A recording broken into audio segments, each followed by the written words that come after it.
ito yung gagawin ko ngayon. Brake service, oil change, tsaka marami pang iba. 5.3 liter V8 GMC Denali Sierra. Okay, tingnan natin yung loob. Ganda ng mga sasakyan dito. Denali. Ganda ng interior niya. Yung mga sasakyan dito custom ordered sila eh. Customer yung magbibuild ng sasakyan nila pan order.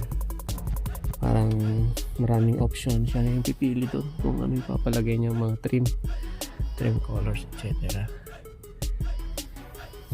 Mga naman dito ako, wala pa akong na-drive na manual, puro automatic yung nasasakyan nila dito.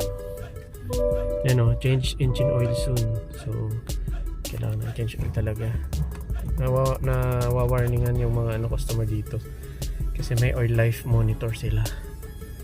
Ganda, diba? Hindi yung per kilometer or per months, basta pag naabot na yung magno-notify na sa'yo kung mag-change oil ka na. Ganda nito, Denali.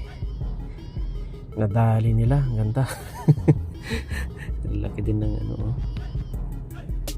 infotainment niya. Okay, let's go. Gawin na natin to. Ayun, dito na tayo sa bay natin. Ililift ko lang to, tapos i-drain yung langis, tapos ita-tire rotate yung kung kasama yung tire rotation dito, o kasama yung tire rotation, tapos front and rear caliper. Buksan natin yung hood.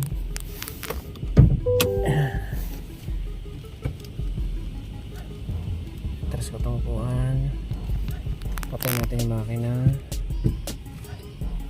Ayan. Usually pag bumababa ako, binubuksan ko itong bintana just in case na mag-lock. Tapos tinitingnan ko na yung tire pressure dito sa dito sa gilid para alam ko na ilalagay ko mamaya. Okay. Tire pressure niya is 35 PSI. Let's go.